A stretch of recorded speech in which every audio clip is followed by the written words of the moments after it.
السلام عليكم ورحمة الله وبركاته. اللهم صل على محمد وعلى آل محمد كما صليت على إبراهيم وعلى آل إبراهيم إنك حميد مجيد.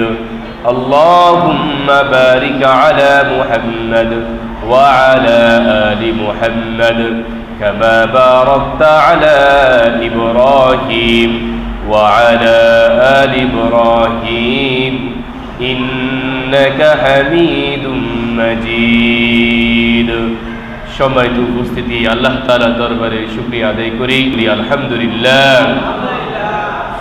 দরুদ এবং সালাম প্রেরণ করি বিশ্ব মানবতার শ্রেষ্ঠ দূত আখিরি নামদার তাজদার মদিনা রাসূল আকরাম সাল্লাল্লাহু আলাইহি ওয়াসাল্লামের প্রতি। স্মরণ করি সেই সমস্ত শহীদদের প্রতি যারা যুগ যুগ ধরে দ্বীনের জন্য নিজেদের জীবনকে বিলিয়ে দিয়েছেন। আল্লাহ রাব্বুল আলামিন তাদের কবরগুলোকে জান্নাতের রওজা হিসেবে কবুল করুন, সবাই বলি আমিন। সম্মানিত উপস্থিতি, আমাদের থেকে বিদায় নিয়েছে 5 আগস্ট, যে জুলাই গণঅভ্যুত্থানে হাজার হাজার ছাত্র জনতারা জীবন দিয়েছেন। আল্লাহ রাব্বুল আলামিন তাদের কবরগুলোকে জান্নাতের রওজা হিসেবে কবুল করুন, সবাই বলি আমিন। তাদেরকে জান্নাতের উচ্চ মাকাম দান করুন, সবাই বলি আমিন। আমরা আজ কয়েক সপ্তাহ ধরে সূরাতুশ শুআরা, কোরআনের 26তম পারায় কোন সূরা? সূরাতুশ শুআরাকে নিয়ে আলোচনা করতেছিলাম। সেই সূরার মধ্যে আল্লাহ রাব্বুল আলামিন 7 নবীর এবং তাদের কওমকে নিয়ে আলোচনা করেছেন। প্রথমে আলোচনা করেছেন হযরত মূসা আলাইহিস সালাম, এরপরে আলোচনা করেছিলেন কওমে নূহ আলাইহিস সালামকে নিয়ে, ইব্রাহিম আলাইহিস সালামকে নিয়ে, এরপরে 3 নম্বর কওমে নূহ আলাইহিস সালামকে নিয়ে আলোচনা করেছিলেন। 4 নম্বরে আল্লাহ রাব্বুল আলামিন হযরত হুদ আলাইহিস সালাম এবং তার সম্প্রদায় আদ জাতিকে নিয়ে আলোচনা করেছিলেন। আল্লাহ রাব্বুল আলামিন এই আদ জাতি সম্পর্কে কোরআনের বিভিন্ন জায়গায় আল্লাহ তাআলা আয়াত প্রেরণ করেছেন। সূরা আরাফের মধ্যে আল্লাহ তাআলা আদ জাতিকে নিয়ে আলোচনা করেছেন। এরপরে সূরা হুদের মধ্যে আলোচনা করেছেন। সূরা রদ, কোরআনের বিভিন্ন সূরায় আলোচনা করেছেন। সূরা ফাজিরের মধ্যেও আদ জাতিকে নিয়ে আলোচনা করেছিলেন।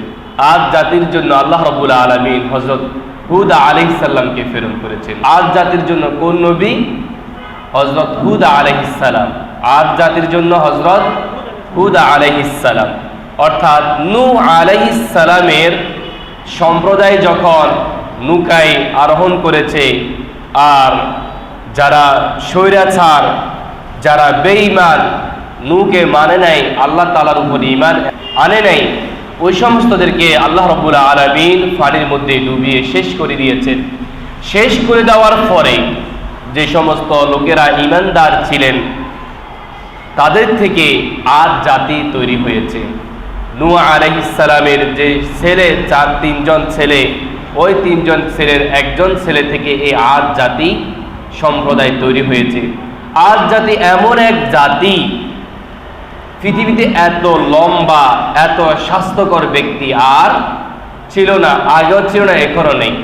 তারা হচ্ছে আদ জাতি। কোন জাতি? আদ জাতি। হযরত ইবনে আব্বাস রাদিয়াল্লাহু তাআলা একটি ইসরায়েলি বর্ণনা বলেছেন যে তাদের লম্বায় তারা কত হাত? 12 হাত 18 ফুট তারা ছিল। এই আদ জাতি সম্পর্কে আল্লাহ রাব্বুল আলামিন সূরা শুআরার 123 নম্বর আয়াত থেকে আল্লাহ তাআলা আলোচনা করেছেন। আল্লাহ রাব্বুল আলামিন বলেন, কাযাবাত আদুনিল মুরসালিন। কাযাবা মানে মিথ্যা, মিথ্যা প্রতিপন্ন করেছিল তাদের রাসূলকে। আদ জাতি তাদের নবীকে, রাসূলকে মিথ্যা প্রতিপন্ন করেছিল।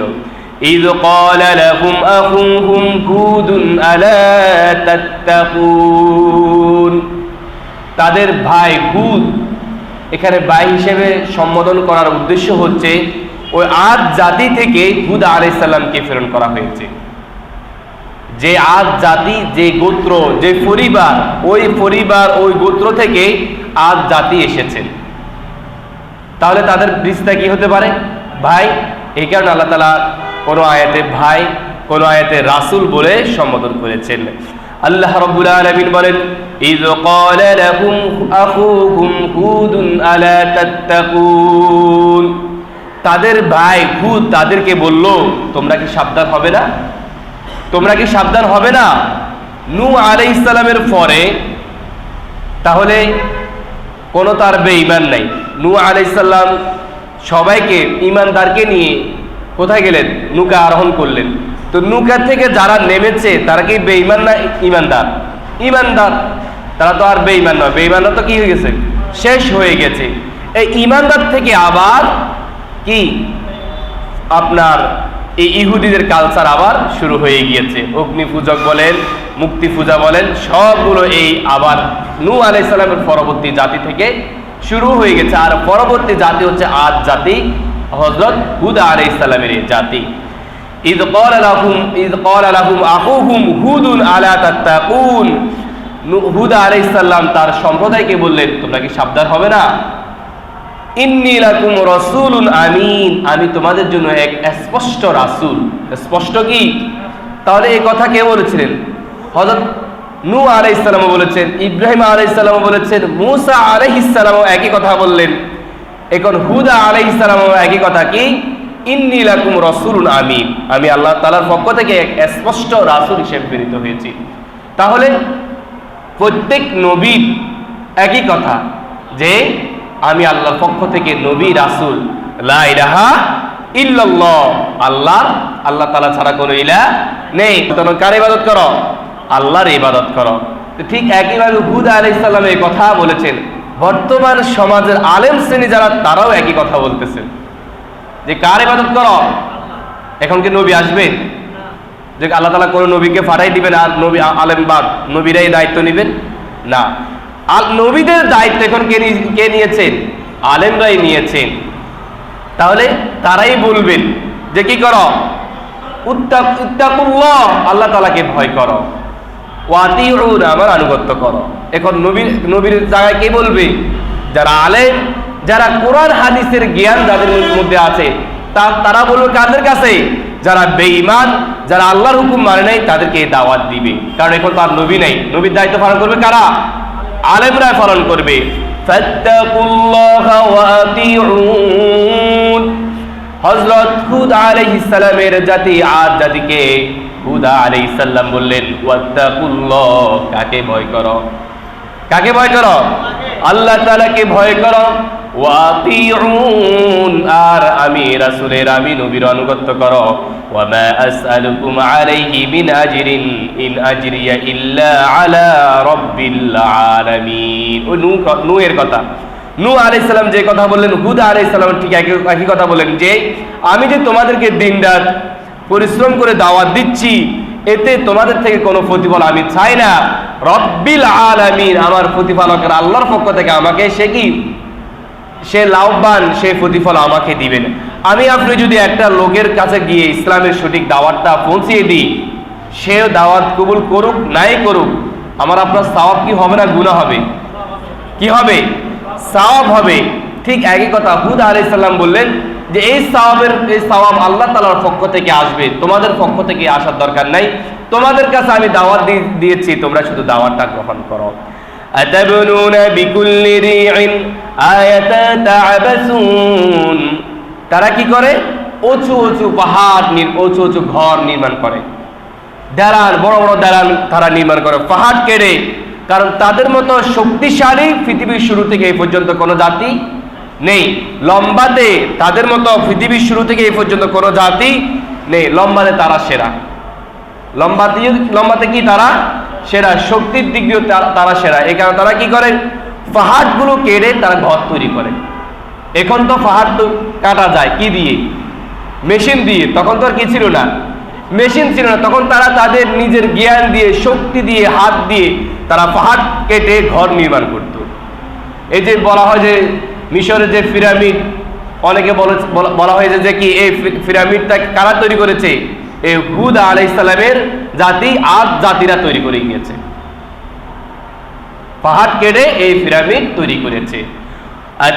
আতাত্তাখিযুনা মাসানিআ লাআল্লাকুম তাখলুদুন। হযরত হুদ আলাইহিস সালাম বললেন, তোমরা যে এত বড় বড় প্রাসাদ তৈরি করতেছো, তোমরা কি চিরস্থায়ী হবে কিনা? তোমরা কি চিরস্থায়ীভাবে থাকবা? তো এত বড় প্রাসাদ কেন তৈরি করতেছো? এখন যদি আমি আপনাকে বলি, আপনি এত বড় প্রাসাদ কেন তৈরি করতেছেন? এই যে 10 তলা 20 তলা বিল্ডিং তৈরি করতেছেন, কেন করতেছেন? আপনার তো আর 15 বছর 20 বছর 100 বছর পর্যন্ত আপনার হায়াত শেষ, কেন তৈরি করতেছেন? তখন আপনি তো আমাকে কি আদর করবেন না, ব্যাট দিবেন, ঠিক কিনা বলেন? হ্যাঁ, হুদ আলাইহিস সালাম ঠিক তার সম্প্রদায়কে বলতে লাগলেন, ওই সময় তো তারা ছিল কি শক্তিশালী ছিল, তারা বিশাল আকার দেহের অধিকারী ছিল, তাদের হায়াতও বেশি ছিল। তারপরও তারা যখন দালান কোঠা তৈরি করতে লাগলেন, বাধা দিল কে? আল্লাহ নবী হুদ আলাইহিস সালাম বাধা দিচ্ছেন, এত বড় বড় কেন দালান তৈরি করতেছ? কিন্তু আমাদের তো এখন হায়াত কম, তারপরও আমরা কি প্রতিযোগিতামূলক যে বিল্ডিং তৈরি করতেছি। আতাত্তাখিযুনা মাসানিআ লাআল্লাকুম তাখলুদুন। তোমরা তো চিরস্থায়ী হবে না, তোমরা তো একদিন শেষ হয়ে যাবে, তাহলে কেন এত বড় প্রাসাদ তোমরা তৈরি করতেছো? ওয়াইদা বাতাশতুম জাব্বারিন। তোমরা কেন আঘাত হানো আরেকজনের উপরে? তারা যে শক্তিশালী ছিল, এই কারণে তারা অন্য লোকদের সাথে কি করত? অন্য লোকদের উপরে আঘাত হানত, বারবার আঘাত হানে। কারা? এই আদ জাতি, হুদ আলাইহিস সালামের সম্প্রদায়রা। ফাত্তাকুল্লাহা ওয়া আতিউন। আগেও বলেছেন ফাত্তাকুল্লাহা ওয়া আতিউন, এরপরে বলা হলো যে কেন এত বড় বড় ঘরবাড়ি তৈরি করতেছ, কেন মানুষের উপর আঘাত হানতেছ? এরপর আবার বললেন যে ফাত্তাকুল্লাহা ওয়া আতিউন, আল্লাহকে ভয় করো। তাহলে প্রতিটি কথায় কথায় কাকে ভয় করতে হবে? দাওয়াত দিতে গেলে আল্লাহর ভয় দেখাইতে হবে, যে আমি আপনি থাকবো না, পৃথিবী থেকে যাবে, ঘর বাড়ি থেকে যাবে, দালান কোঠাগুলো থেকে যাবে, কিন্তু আমি আপনি কি হয়ে যাব? শেষ হয়ে যাব। কোনো একদিন নির্দিষ্ট একটি টাইমে আমার আপনার হায়াত শেষ হয়ে যাবে। ওয়াত্তাকুল্লাযী আমাদ্দাকুম বিমা তা'লামুন। ভয় করো তাকে যে তোমাদেরকে জ্ঞান দান করেছে। ভয় করো তাকে যে তোমাদেরকে জ্ঞান দান করেছে। এই জ্ঞান মানে কি? অর্থাৎ ও যে বলেছিলাম পৃথিবীর শুরু থেকে আদ জাতি পর্যন্ত, আদ জাতি থেকে এই পর্যন্ত যত জ্ঞান আছে, যত মানুষের যত রকমের জ্ঞান, তাদের জ্ঞানগুলো ছিল ভিন্ন। তাদের প্রচুর জ্ঞান ছিল, শরীর যেরকম জ্ঞানও ঠিক তদ্রূপ জ্ঞান ছিল। এই কারণে হযরত হুদ আলাইহিস সালাম বললেন, আল্লাহকে ভয় করো, তোমাদেরকে যে জ্ঞান দিয়েছে সেই জ্ঞানটা কাজে লাগাও। সে জ্ঞান কি করতে হবে? জ্ঞানটাকে কাজে লাগাইতে হবে। আমাকে আপনাকে আল্লাহ তাআলা জ্ঞান দিলেন, কিন্তু আমি যদি আল্লাহর হুকুম না মানি, তাহলে তো আমি আপনি পশু। রাগ হচ্ছেন পশু বলাতে? আমি আপনি তো হায়ান জানোয়ার। আমাকে আপনাকে যেহেতু আল্লাহ জ্ঞানে দিয়ে দিয়েছে, তো সেই জ্ঞান যদি আল্লাহ তাআলার হুকুম যদি না মানি, তাহলে তো আমি আপনার মানুষ নয়, মনুষ্যত্ব নয়, তাহলে আমি আপনি একজন কি হায়ান অথবা জানোয়ার হিসেবে স্বীকৃত হয়ে যাব। কারণ আমাকে জ্ঞান দিল, আমি তো জ্ঞানটা কাজে লাগাচ্ছি না। আল্লাহ যে জ্ঞান দিয়েছে সেটা কি করতে হবে? কাজে লাগাইতে হবে। কাজে যদি না লাগাই, তাহলে সে কি হবে? পশু হবে, সে কোনো একটা হায়ান বা জানোয়ার হবে। আর আমরা সেটাই দেখতে পাচ্ছি বর্তমানে। যার ভিতরে আল্লাহর জ্ঞান নাই, কোরআনের জ্ঞান নাই, সে পশু নয়, বালহুম আদল। আল্লাহ তাআলা কোরআনে বললেন সে পশু থেকে নিকৃষ্ট। শুধু পশু নয়, কুকুর আমার আপনার কথা শুনে, কিন্তু বর্তমান এমন এক পরিস্থিতি আমরা পৌঁছে গিয়েছি, মানুষ আপনার আমার কথা শুনে না। কুকুরকে আপনি খাবার লালন পালন করেন, সে দেখবেন আপনার কথা শুনবে, কিন্তু আপনি যে হাজার বছর ধরে, অনেক বছর ধরে আল্লাহ তাআলা থেকে খুঁজে একটা বাচ্চা নিলেন, ছেলে নিলেন, সে ছেলে আপনার কথা শুনে না, সে মেয়ে আপনার কথা শুনে না। এরকম আছে না? আপনার ভাই আপনার কথা শুনে না। তাহলে কোরআন হাদিসে বোঝা যাচ্ছে, কোরআন হাদিসের যার কাছে জ্ঞান নাই, মনুষ্যত্ব যার কাছে নাই, সে কি মানুষ নয়, সে হবে কি হায়ান জানোয়ার হবে। আল্লাহ তাআলা এই হায়াত জানোয়ার না বানিয়ে আমাদেরকে মানুষ বানিয়েছেন, মনুষ্যত্ব দান করেছেন। মনুষ্যত্ব যেহেতু দান করেছেন, আমরা কার হুকুম মানতে হবে? আল্লাহ তাআলার হুকুম মানতে হবে।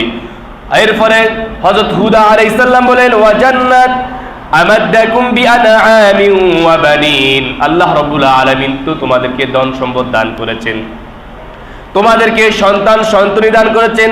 ওয়া জান্নাতিন ওয়া উয়ুন, তোমাদেরকে বিশাল উদ্যান দান করেছেন, তোমাদেরকে প্রসবন দান করেছেন। অর্থাৎ আল্লাহ রাব্বুল আলামিন তাদেরকে খাওয়ানোর জন্য বিশাল আকারের উদ্যান, জান্নাতের মতো বিশাল বিশাল জায়গা জমিগুলোতে ফসল দান করেছেন। ইন্নী আখাফু আলাইকুম আযাব ইয়াউমিন আযীম, সুতরাং তোমরা আযাব আসার আগেই তোমরা সতর্ক হয়ে যাও, আযাব আসার আগে তোমরা আল্লাহ তাআলাকে ভয় করো, আযাব আসার আগেই তোমরা আল্লাহ রাব্বুল আলামিনের প্রতি সঠিক ঈমানটা নিয়ে আসো। ক্বালু সাওয়াউন আলাইনা আও আযতা আম লাম তাকুম মিনাল ওয়াইজিন। এত সুন্দর জ্ঞান দেওয়ার ফলে তারা কি বলে? তুমি উপদেশ দাও অথবা নাই দাও। ক্বালু সাওয়াউন আলাইনা আও আযতা, আও মানে অথবা, তুমি উপদেশ দাও অথবা নাই দাও। আম লাম তাকুম মিনাল ওয়াইজিন, আমরা আগের মতোই থাকবো। আমরা কি? আমরা আমাদের জায়গায় থাকবো, তোমার উপদেশ আমাদের কি গ্রহণ আসবে না, আমরা কবুল করব না। কে বলে? হযরত হুদ আলাইহিস সালামের জাতি। কোন জাতি? আদ জাতি। কি দুর্বল জাতি না শক্তিশালী জাতি? শক্তিশালী জাতি। লম্বাতে খাটো না লম্বা? সেরা কি পৃথিবীর সেরা লম্বা কিনা? পৃথিবীর সেরা লম্বা। তাদের মতো আর কোন জাতি এত লম্বা নেই। মনে থাকবে, পৃথিবীতে সর্বশ্রেষ্ঠ লম্বা জাতি কারা? আদ জাতি। এতটুকু মনে থাকবে, সরেয়া দ আদ, এতটুকু মনে থাকবে না? এই আদ জাতি। আদ জাতি হচ্ছে কি পৃথিবীতে সর্বশ্রেষ্ঠ লম্বা জাতি। এরপরে শক্তিশালী দিক দিয়ে তারা কি সর্বশ্রেষ্ঠ। ইন হাযা ইল্লা খুলুকুল আউয়ালিন, এটা তো তাদের পূর্ববর্তীদেরই স্বভাব। কার স্বভাব?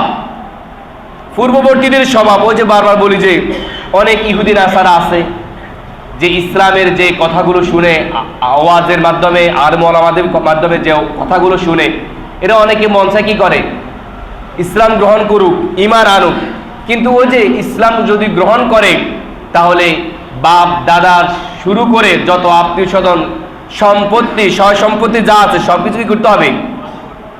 হারাতে হবে, ত্যাগ করতে হবে। এই কারণে অনেকে কি করে না?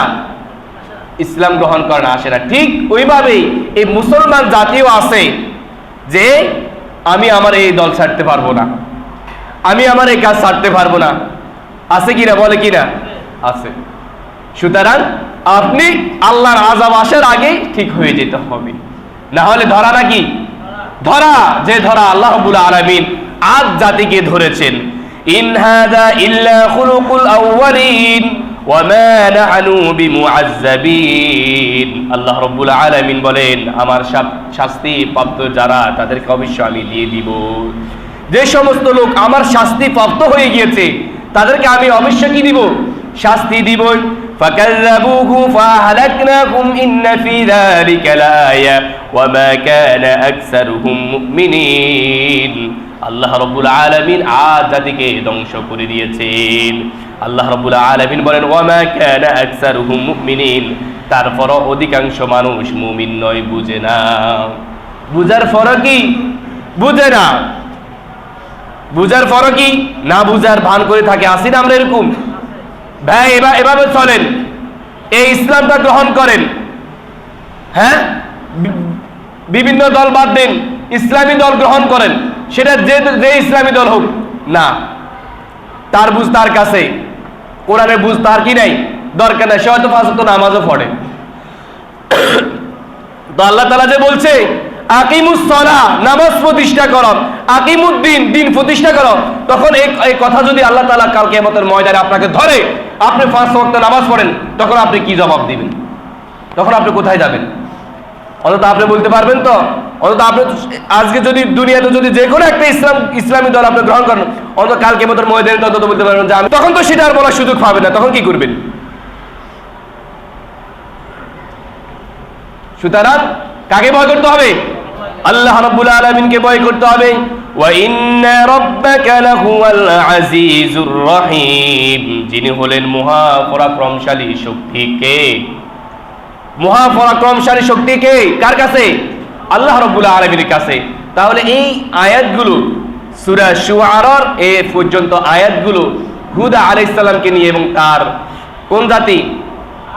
আদ জাতিকে নিয়ে আল্লাহ রাব্বুল আলামিন আলোচনা করেছেন। এরপরে আল্লাহ রাব্বুল আলামিন কোরআনের 7 নম্বর সূরা আরাফ, আরাফ মানে উঁচু স্থান, সেখানের আল্লাহ রাব্বুল আলামিন 65 নম্বর আয়াত থেকে আবার আদ জাতিকে নিয়ে আলোচনা করেছেন। কোরআনের বিভিন্ন জায়গায় আদ জাতিকে নিয়ে আলোচনা করেছেন। আল্লাহ রাব্বুল আলামিন সূরা আরাফের 65 নম্বর আয়াতে বলেন, وَإِلَى عَادٍ أَخَاهُمْ هُودًا قَالَ يَا قَوْمِ اعْبُدُوا اللَّهَ مَا لَكُمْ مِنْ إِلَٰهٍ غَيْرُهُ أَفَلَا تَتَّقُونَ وَإِلَى عَادٍ أَخَاهُمْ هُودًا, যখন তাদের ভাই কে? না, হুদ। তাদের ভাই কে? হুদ। অর্থাৎ এখানে হুদ কেন বলা হলো, ভাই কেন বলা হচ্ছে? ওই যে নিজের গোত্র থেকে, নিজের পরিবার থেকে, নিজেদের পরিবার থেকে আল্লাহ তাআলা রাসূল হিসেবে দান করলেন, এই কারণে বলা হলো কি তোমাদের ভাই হুদকে আমি তোমাদের কাছে পাঠিয়েছি, প্রেরণ করেছি। কিসের জন্য? ক্বালা, বলে দাও, ইয়া কওমি, হে আমার কওম, উবুদুল্লাহ, কার ইবাদত করো? আল্লাহর ইবাদত করো। মা লাকুম মিন দুনিহি ইলাহিন গায়রি আফালা তাত্তাকুন, আল্লাহ ছাড়া আর কারো ইবাদত করিও না। কে বললেন? হুদ বললেন। কাকে? আদ জাতিকে বললেন। কাকে বললেন? আদ জাতিকে বললেন। এরপরে বলা হলো, قال الملأ الذين كفروا من قومه إنا لنراك في سفاهة وإنا لنظنك من الكاذبين قال الملأ الذين كفروا, যখন হুদ আলাইহিস সালাম এই মেসেজটা দিয়ে দিলেন, কি মেসেজ কি দিলেন? কার ইবাদত করো? আল্লাহর ইবাদত করো। অন্য কোন দলমত ছেড়ে কার ইবাদত করো? আল্লাহর ইবাদত করো। কোন শরীক আল্লাহর সাথে যুক্ত করিও না। এগুলো বলার পরে এবার আদ জাতি বলতে লাগলো,